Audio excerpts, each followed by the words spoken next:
Il marchese erede di Don Rodrigo.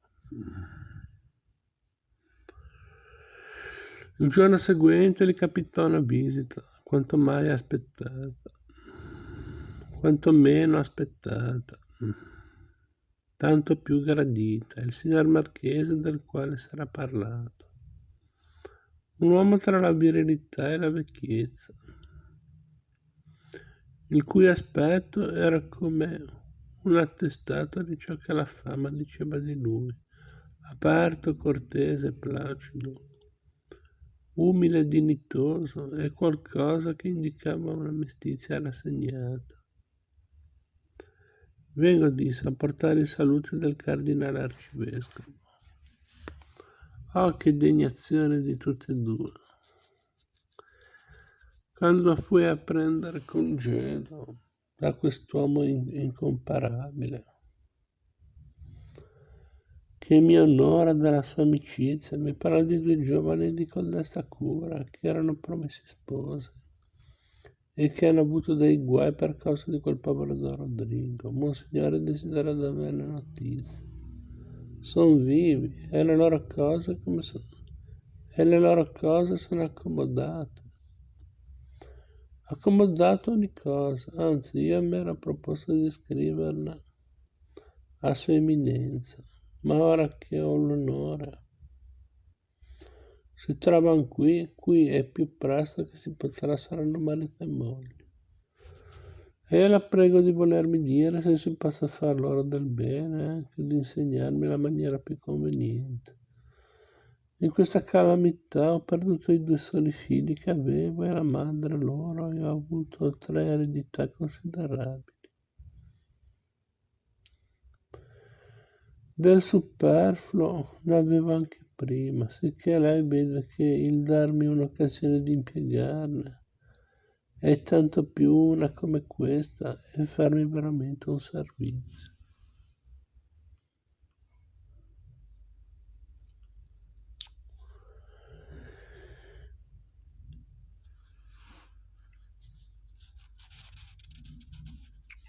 Qui c'era un intervento dell'Attilio Momigliano.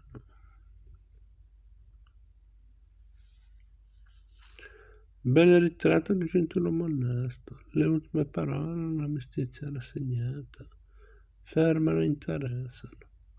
Più in giù sono spiegate e quel ritratto dignitoso si compie così bene.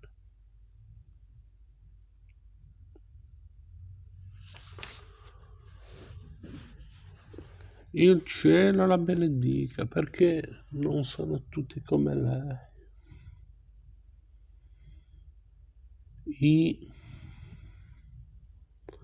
Basta, la ringrazio anch'io di cuore per questi miei figlioli.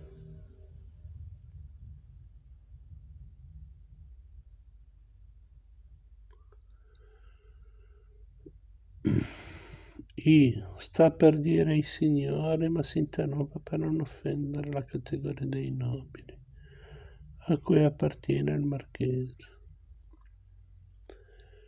Basta, la ringrazio anch'io di cuore per questi miei figlioli.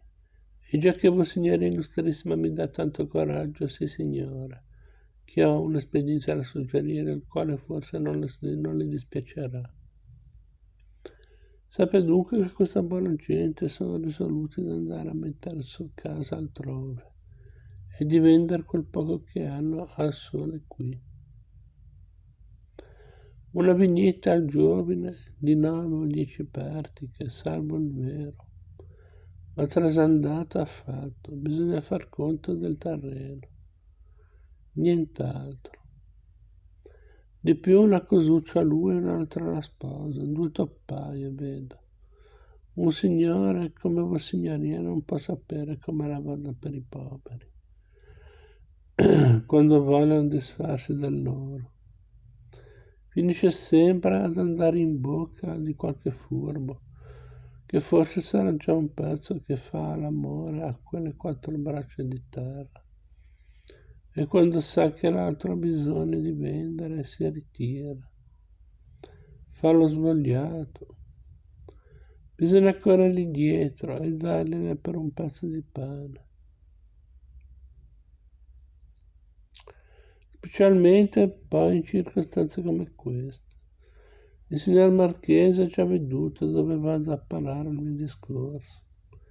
La carità più fiorita che Vossignoria Illustrissima possa fare a questa gente è di cavarli da questo impiccio, comprando quel poco fatto loro. Io, per dire la verità, devo un parere interessato, perché verrai ad acquistare nella mia cura un compadrone, come il signor Marchese.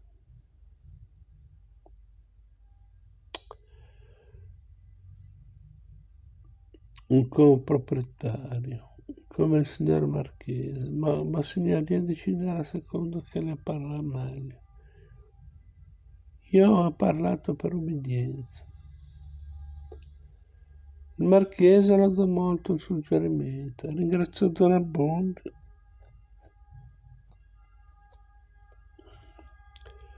e lo pregò di voler essere arbitro nel prezzo e di fissarlo alto bene.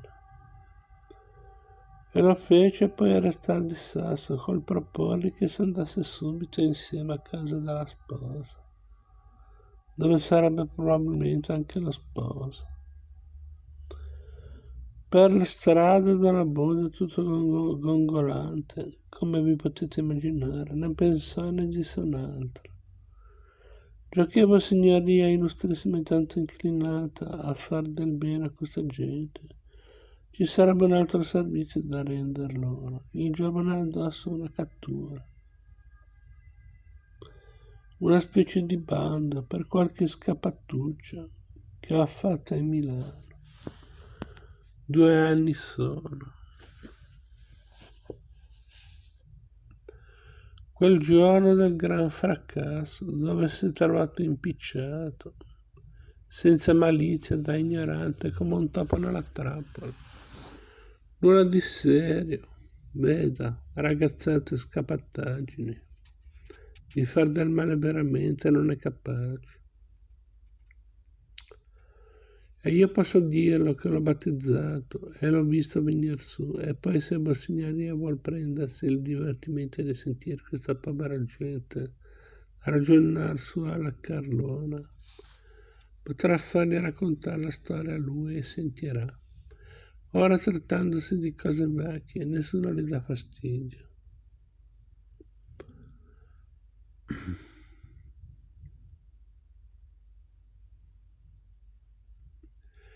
E come le ho detto, lui pensa ad andarsene fuori di stato, ma col tempo, o tornando qui o altro, non si sa mai. Lei mi insegna che è sempre meglio non essere su quei libri. Il signor Marchese Milano conta come giusto e per quel gran cavaliere e per quel grand'uomo che è. No, mi lasci dire che la verità vuole avere il suo luogo.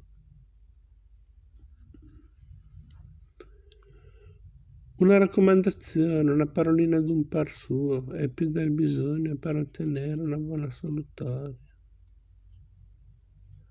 Non c'è impegni forti contro codesto giovine.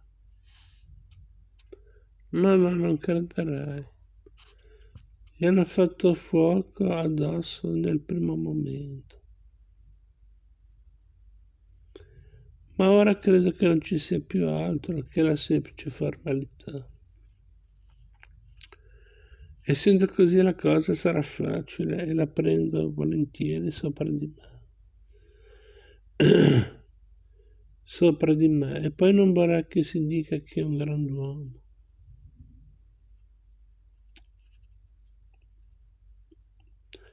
Lo dico, lo voglio dire, a suo dispetto lo voglio dire, e anche se io stessi zitto, già non servirebbe a nulla, perché parlano tutti. E vox populi, vox Dei. Voce di popolo, voce di Dio. Trovarono appunto le 3 donne e Renzo. Come queste rimasero. Lo lascio considerare a voi. Io credo che anche quelle nude e ruvide pareti e le impannate e i panchetti e le stoviglie di maraviglia e le stoviglie si maravigliassero di ricevere tra loro una visita così straordinaria. Avviò lui la conversazione parlando del cardinale e delle altre cose con aperta cordialità e insieme con delicati riguardi. Passò poi a fare la proposta per cui era venuto. Don Abbondio, pregato da lui di fissare il prezzo, si fece avanti e dopo un po' di cerimonie e di scuse e che non era sua farina e che non potrebbe altro che andare a tastoni e che parlava per ubbidienza e che si rimetteva, preferì a parer suo uno sproposito. Il compratore disse che per la parte sua era contentissimo e come se avesse frainteso e ripeté il doppio. Non vale sentire rettificazione, troncò e conclusione il discorso, invitando la compagnia a desinare per il giorno dopo le nozze al suo palazzo, dove si farebbe l'istrumento in regola. Ah, diceva poi tra sé Don Abbondio, tornando a casa, se la peste facesse sempre per tutte le cose in questa maniera, sarebbe proprio peccato il dirne male, quasi quasi ce ne vorrebbe una ogni generazione e si potrebbe stare a patti ad averla, ma guarire, beh.